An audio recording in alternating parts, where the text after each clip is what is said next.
With this video, I will talk about substance searching using SciFinder.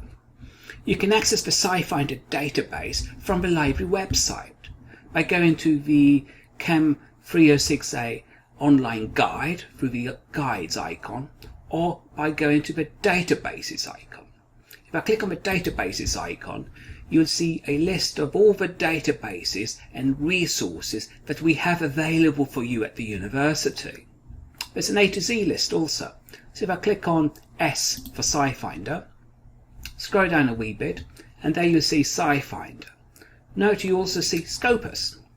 However, let me just click on SciFinder. Then click on SciFinder Login. Here I will need to log in with my CSUF username password.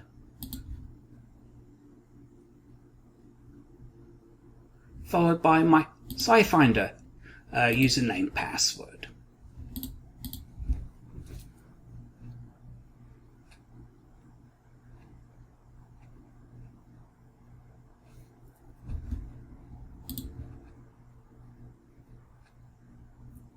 And once you've logged in, you have an option to go to the SciFinder N, which is the new version of the old SciFinder, but you can also enter the classic SciFinder, the old SciFinder.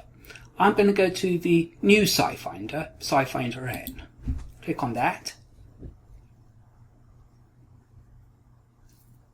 And here you see a pop-up that allows you to select the type of search you want to conduct.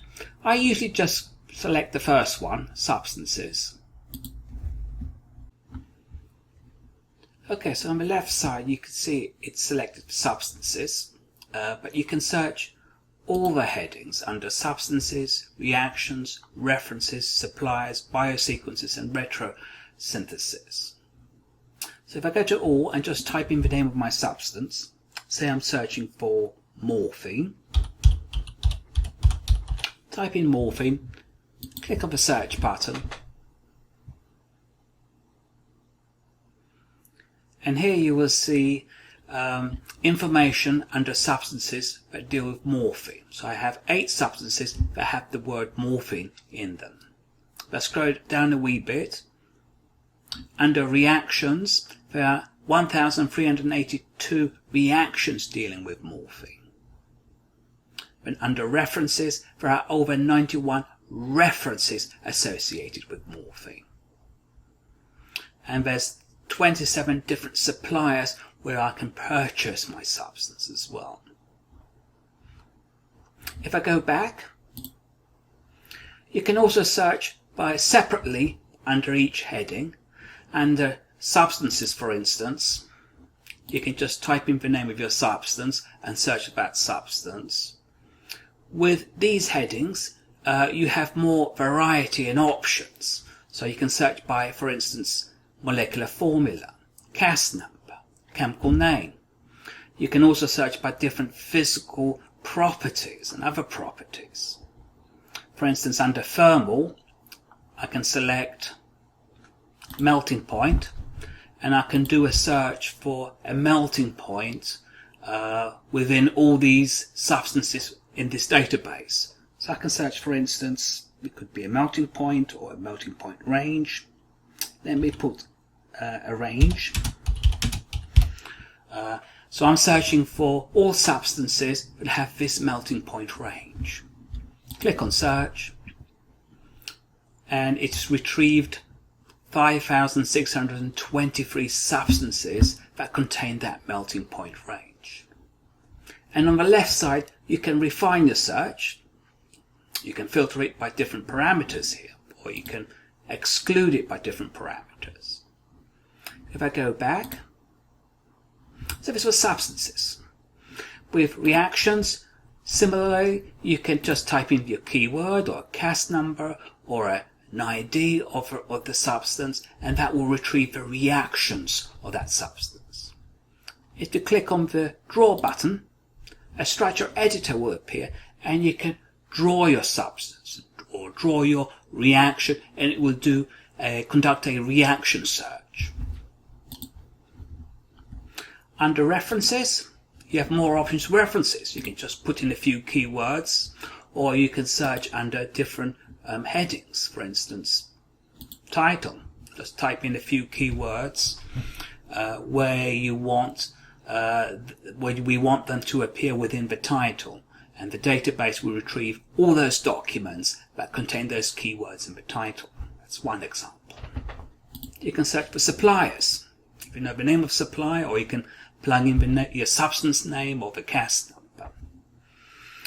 You can search for biosequences. Here the database allows you to search for proteins and nucleotides. Under retrosynthesis, that allows you to construct a reaction scheme for synthesizing a target molecule. So what I'm going to do is to select substances, and I'm just going to type in my substance, click on search, and I'm looking for morphine. And as you can see, the first hit is morphine here. That's the substance that I want. The other hits contain maybe a derivatives of morphine, or they have the word morphine somewhere in the name. At the top here, there's number. This is the CAS number. So you're going to need that for your assignment. So I just cut and paste. And I'm cutting and pasting into my Word document.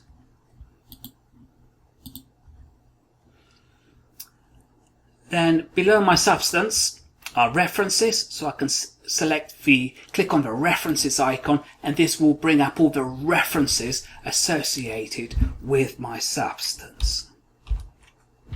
On the left side, I can refine my reference list by document type, for instance, journals, patents, review papers, and so on, or the substance role, language, and so forth. If I go back, I can refine by reactions. So I can select reactions, and this will retrieve all reactions associated with my substance. And there are 1,382 reactions. Each one of these reactions will have a reference, or one or two references associated. This one's at the moment collapsed. So at the top here, let me expand. And here you can see all the references associated with this reaction scheme. This is the first scheme. This is another scheme. And these are all references. Notice some of them are patents. This one looks like a journal article. And if you click on the full text, it will retrieve the full text if we have it. Likewise with patent. On the left side, you can refine your set by different parameters here. Things like substance role. So if I click on product, your substance is now as the product. So this is the synthesis of your substance. And you can refine it by other parameters, yield, steps, reaction type I can see here, a catalyst, etc. If I go back, so this was reactions, then supplier. This gives you the different suppliers where you can purchase your substance. And you have the supplier, the substance name, the purity, and some information about the purchasing. Sometimes they give you the actual cost of each of the items here. If I go back, now if I click on the substance here, the substance will appear, and this is the chemical structure, and you can download the chemical structure by clicking on this downward arrow. So this will download the image. Now I've downloaded the image, and then now I can plug it into my Word document. On the left hand side, you can go back to your different headings. If I click on substance detail, or if I click on the CAS number, this will give you more information about your substance. And it has a table here. For instance, experimental properties and experimental spectra are two important information about your chemical substance. If I click on experimental properties, these are all properties associated with your substance, and you can get references that direct you to that property value. You have biological, chemical, density, and so on, all the way to thermal. Here under thermal, you have the different melting points that have been reported for your substance. And next to it is the source. So you go directly to the source and retrieve the full text where that value has been reported. If I scroll down a wee bit, you have experimental spectra. If I click on this, these are the different spectroscopic tools used to identify your substance. So you've got NMR, carbon-13, IR, mass spec, and others as well. If I click on IR, this is the IR of your substance, and these are the different documents that have reported the IR. Sometimes you can actually see or download the actual spectrum. Yeah. If I click on this link here,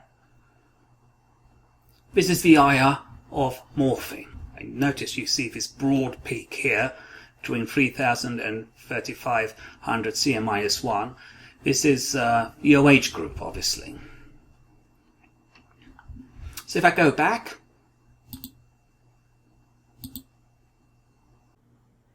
okay, so now you should be able to find the CAS number of a substance. Remember that the CAS number is a unique identifier of a substance. One substance, one CAS number. You also should be able to download the structure of a substance. And once you've done that, it should look something like this. You have the CAS number, you have the chemical structure of your substance. And at the top, don't forget to put your name and your class number. So what I want everybody to do now is to go into SciFinder and find the CAS number and the chemical structure of your substances. I'll give you 5 minutes. Thank you for listening.